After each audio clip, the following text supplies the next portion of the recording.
ગોકુળમાં રોજ દિવાળી. ગોકુળ, ગો એટલે ગાય અને કુળ એટલે સમૂહ. ગાયોનો સમૂહ એટલે ગોકુળ, અને બીજો અર્થ જોવા જઈએ તો ગો એટલે ઇન્દ્રિયો અને કુળ એટલે સમૂહ. ઇન્દ્રિયોનો સમૂહ એને પણ ગોકુળ કહેવાય. તો ઇન્દ્રિયોનો સમૂહ કયો? આપણા દેહમાં. તો ગોકુળમાં રોજ દિવાળી, આનો અર્થ શું થયો? મારા મનમાં રોજ આનંદ હોવો જોઈએ. આને રોજ દિવાળી કીધી. ક્યારે? કૃષ્ણ આવે ત્યારે. કારણ કે ભક્તિ આવે તો કૃષ્ણ આવે. પણ ઘણી વખત તો બહુ પાસે રહેતા હોય ને એને આપણે બહુ ઓળખી ના. બહુ પાસે રહે ને એને ઓળખી ન શકે ને, બહુ દૂર રહે ને એને ઓળખી ન. ગોકુળમાં કૃષ્ણ હતા ને ત્યાં સુધી ગોવાળીઓ, કાનુડો, કાનો અને ગોપીઓ તો ફરિયાદ કરવાય જતી. આ જસોદાન તારો કાનુડો અમારું માખણ ખાઈ જાય છે. ઓળખી કા નહીં. પણ જયારે મથુરામાં ગયા ને કંસને માર્યા પછી ખબર પડી આ તો બ્રહ્મ છે. પણ તો બહુ મોડું થઈ ગયું હતું. પછી પાછા ગોકુળમાં ગયા નહીં. રામ આખી અયોધ્યા ટીકા કરતી. ભલે એ લંકામાં રાવણને મારીને જીતીને આવ્યા, છતાં પણ ટીકા કરવા વાળા બાકી રહ્યા નહીં. સરયુમાં જ્યારે સમાધિ લીધી ત્યાર પછી અયોધ્યા આખી રોઈ. એટલે તો દુઃખી છે. પછી રામદેવ પીર અજમલજીના બેટા ઓળખી હઈ કા નહીં કે આ ખુદ કૃષ્ણ છે. પણ સમાધિ લીધા પછી અને ખોયદા પછી અંદરથી ફૂલ નીકળ્યા પછી પસ્તાણા કે અમે આને ઓળખી હઈકા નહીં. એટલે બહુ નજીક રહેનારા એને ઓળખી શકતા નથી. સામાન્ય જીવન જીવે છતાં બ્રહ્મ એની વચ્ચે હોવા છતાં પણ એને ઓળખી હઈકા નહીં. અભાગ્ય કહેવાય. ખરેખર એનાથી બહુ દૂર નથી ને એવા એને પામી ગયા. અને બહુ દૂર રહેનારા એને મેળવી શકતા નથી. બહુ રહેનારા ખરેખર જોવા જઈએ ને તો આ પૂજા કરતા હોય ને, અમે પૂજા તો કરી પણ એ પથ્થરો સમજીને જ કરતા છે. પૂજા કરતા હોય તો પથ્થરો સમજીને જ કરતા હોય.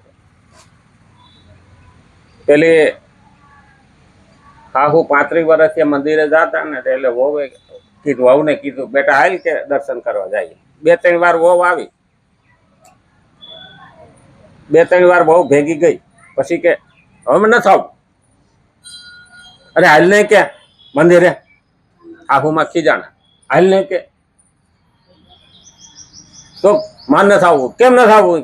ભગવાન ડોળા કાઢે છે. ભગવાન કે મારા સામે ડોળા કાઢે છે. અરે એ તો પથ્થરો છે કે તને હું ડોળા કાઢે? તો બાઈજી 35 વર્ષથી હું કરવા જાવ છો? જો એ પથ્થરો હોય તો તમે ભક્તિ કરતા નથી. હવે હારામાં હારી ટોન મારી દીધી હાહુ માને. 35 વર્ષથી જાવ છો, પથ્થરો સમજીને જ જાતા હો તો કોઈ અર્થ નથી. ભગવાનની ભક્તિ કરવી હોય ને તો પ્રભુ હું તારા આ સ્વરૂપને મારા દિલમાં બેહાડું. મન મના ભવ મૈયા વેશ્ય મનો. એમાં ભગવદ્ ગીતામાં ભગવાને કીધું છે મારા રૂપને તું તારા મનમાં ઢાળી દે અને તો જ ભક્તિ આપણે કરી શકીએ. એટલે તો આપણે ભગવાનને હાજે હોઈએ ને ત્યારે કહીએ કર ચરણ કૃતવાક કાયજમ કર્મજમ વા શ્રવણ નયનજમ વા માનસમ વા પરાધમ. કર એટલે હાથ, ચરણ એટલે પગ. કર ચરણ કૃતમ. હાથથી ને પગથી જે આપણે પાપ કરીએ ને કૃતમ. વાક કાયજમ, આ વાણીથી પણ આપણે જે પાપ કરીએ, કાયાથી પણ જે પાપ કરીએ. કર્મ જમવા, કર્મ એવા કરીએ પાપથી. શ્રવણ નયન જમવા, શ્રવણ એટલે સાંભળવું. ઘણાની નિંદા સાંભળીને પણ આપણે પાપ કરીએ છીએ. શ્રવણ નયન જમવા, માન સમવા, મનથી પાપ કરીએ છીએ. કોકનું ખરાબ ઈચ્છીએ અને કોકનું ખરાબ વિચારીએ એ પણ પાપ છે. આ બધા અપરાધ, વિહિતમ અવિહિતમ, જાણતા અજાણતા, વિહિત જાણતા, અવિહિત અજાણતા, વિહિતમ અવિહિતમ વા સર્વમે તત્ ક્ષમસ્વ. આ બધાય પાપ છે ને પ્રભુ તમે ક્ષમા કરજો. હે જય જય કરુણાબ્ધે, હે કરુણાના સાગર શ્રી મહાદેવ શંભો. અહીં છેલ્લે આવું કેમ કીધું? શ્રી મહાદેવ શંભુ.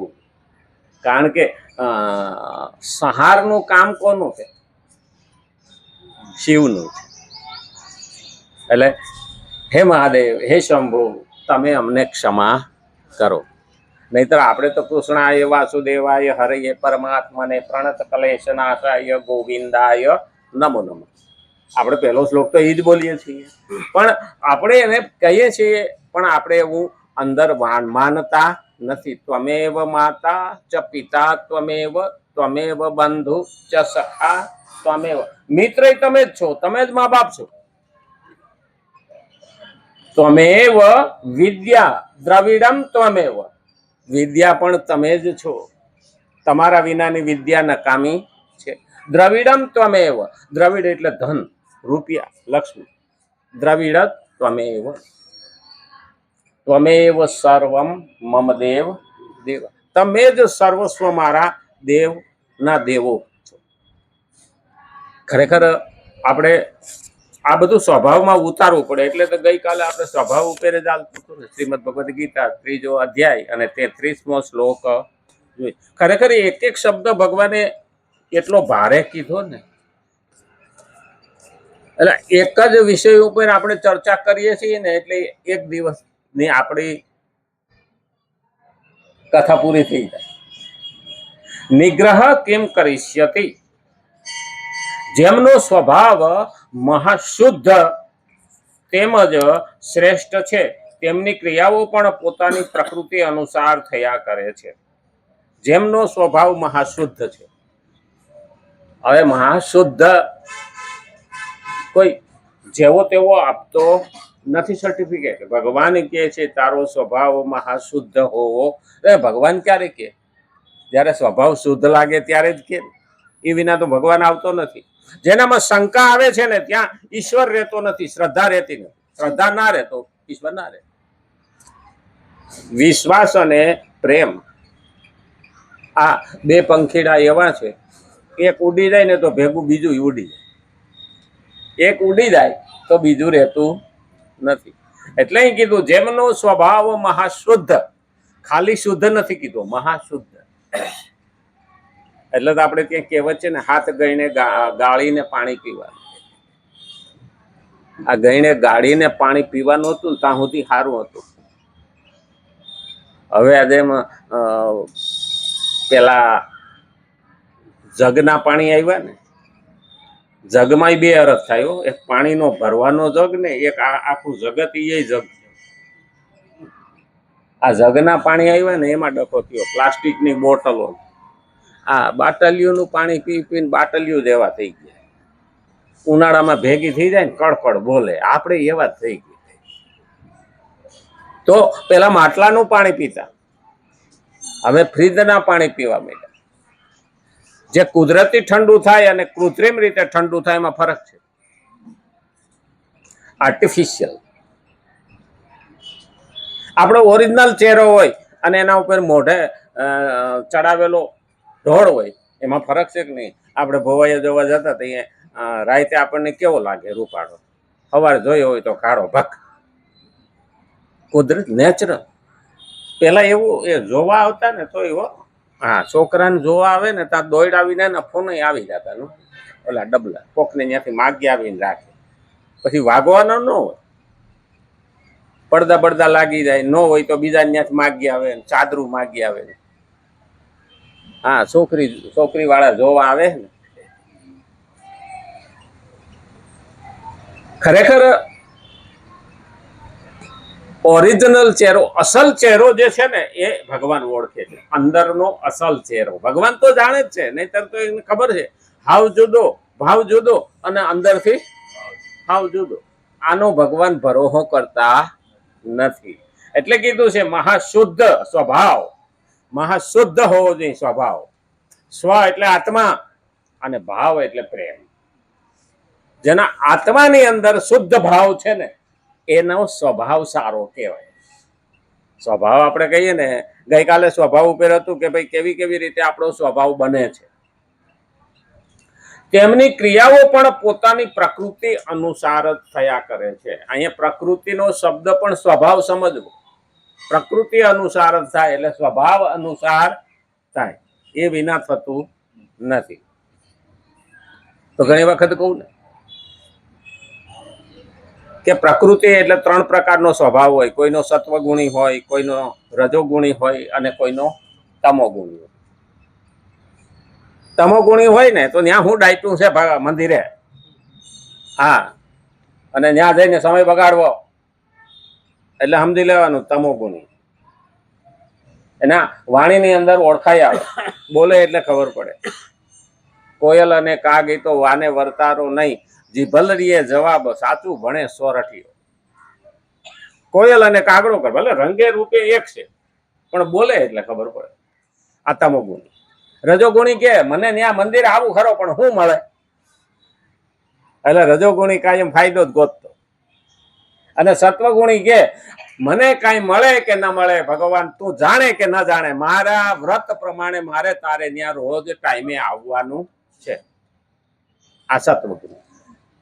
સત્વગુણીને એક વખત ખાવા ન મળે તો હાલે પણ ભગવાનના દર્શન કર્યા વિના હાલે નહીં. સત્વગુણી હંમેશા વ્રતનિષ્ઠ હોય. એની પરીક્ષા થાય, ઘણી વખત થાય. મંદિરે નીકળ્યા હોઈએ ને અને કાં તો કોઈ મહેમાન આવી જાય. મારે એવું થતું પેલા શરૂઆતમાં, મારે કાઠિયાવાડથી આવે ને એટલે મને કે ક્યાં ઉપડ્યો, હું મારા ભગવાનના કામે જાઉં. એટલે અમે કાઠિયાવાડથી આવ્યા હતી, હું ક્યાં ઘર ભેગું લેતો જાઉં રોજ, અને અહીં ન ફાવે હાલો મારે ભેગા. આવી કહેવાની હિંમત બધાની હોતી નથી. એટલે હું કે મહેમાનને ખોટું લાગશે, અને મારા તો મહેમાન હવે તો એમ કે આનો ભરોસો નહીં કે એનું ભગવાનને આપેલો ટાઈમ એ કોઈ દિવસ બંધ રાખતો નથી. ભગવાન પરીક્ષા કરે, હા, નહીં તો ઝાંપે આવીએ ને ફોન આવે તમે જલ્દી આવો તમારું કામ છે, આવેલું વયું થાય. આપેલું યાદ રાખવાનું. આ ફોન ન હોત તો આપણે 1 કલાક સુધી વાત કર્યા વિના રહેત કે નો રહે? નહોતા તેથી જીવતા હતા જ ને. બળદ ગાડામાં જાતા તોય જીવતા હતા, અને અત્યારે પ્લેનમાં જાય છે ને તોય જીવે છે. તોય માણસ એમ જ કહે અરે યાર ટાઈમ નથી. બળદ ગાડું હતું ને તઈ એમ કહેતા અરે આ ધીરું ધીરું ગાડું હાલે, આના કરતા તો કે સાયકલ હોય તો હારી, કે પેદલ મારીને ભાગે તો બહુ. સાયકલ લીધી, પછી કે હાડા પેદલ મારીને થાકી જાય, આના કરતા તો બાઇક હોય તો સારું, એટલે બાઇક આવી. આના કરતા કે 4 વ્હીલ હોય તો સારું, આખું કુટુંબ જલ્દી પૂગી તો જાય, 4 વ્હીલ આવી. આના કરતા તો કે ટ્રેન હારી, કે એના કરતા ઝડપથી પૂગી તો જાય, ટ્રેને આવી. પછી કે આના કરતા તો પ્લેન સારું, સમય બચે તો ખરો, જલ્દી પહોંચી જ જાય. હા, પ્લેન આવ્યા તોય લોકો પાસે ટાઈમ નથી. હા, બેનો હાથે દોડતા તેથી કે સારું કઈ આ દળવાનું સારું હોય તો સારું. તે ઘંટીઓ આવે, આખું ગામ ન્યા દળાવા જતું મશીનથી. પછી કે આના કરતા ન્યા ધક્કો થાય કે હાથમાં ડબ્બો લઈને ન્યા દળાવા જાવ, એના કરતા ઘરે આવતી હોય ઘંટી તો સારું. ઘર ઘંટી આવે. હવે ઘર ઘંટી આવી ને બીમારીઓ આવી, કારણ કે મહેનત જતી રહી.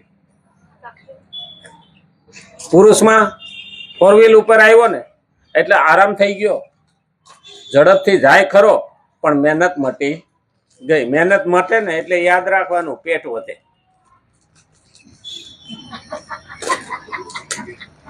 અને પેટ વધે ને એટલે આરામની જિંદગી ને 4 વ્હીલમાં, એટલે પછી પાછા ડોક્ટર પાસે જાય. ડોક્ટર શું કે હવે કસરત કરો, જીમમાં જાઓ, કસરત કરો. એટલે 4 વ્હીલ લઈ અને જીમમાં જાય, ત્યાં કસરત કરવામાં પાછો ઓલાને સાયકલ હાંકવા આપે. તો ભાઈ સાયકલ ઉપર હું ખોટો હતો, અહીંયા સાયકલ હાંકો. અને બેનો આ બધું આવ્યું ને ઘેરે કપડાં ધોવાનું બંધ થઈ ગયું, વોશિંગ મશીન આવ્યું. એક ડોક્ટરે તો કીધું બહેનોને, એક બેન ગયા બહુ જાડા હતા ને, કે તમે અહીંથી કપડાં ધોવો, જાતે દળો, હા જાતે પાણી ભરો, આ બધું કહ્યું કે જાતે ઝાડુ મારો, વાહિંદા પાણી કરો, પોતા કરો, આ બધું કીધું ને. તે ઓલો ઘરવાળો સાંજે આવ્યો ને તો આખું ઘર ભર્યું હતું ખોખા. ઈ કે આ હું તો ડોક્ટરે કીધું કે તમે જાતે કરો, એટલે વોશિંગ મશીન લઈ આવી કે જાતે કપડાં ધોવો. એટલે કે હું કઈ ઊભી ઊભી કપડાં ધોઉં ને. હવે કલ્યો વાત, એમાં કપડાં નાખ્યા પછી એને અડવાનું હોતું નથી, ફેર્યા કરે ને પાણી ભરાયા કરે ને નીકળ્યા કરે. પછી કે દળવાનું કીધું હતી કે ઘરઘંટી લઈ આવી. ઓલો કે મારું તારું વજન ઓછું નહીં થાય, મારા બેંક બેલેન્સમાં ઓછું થઈ ગયું.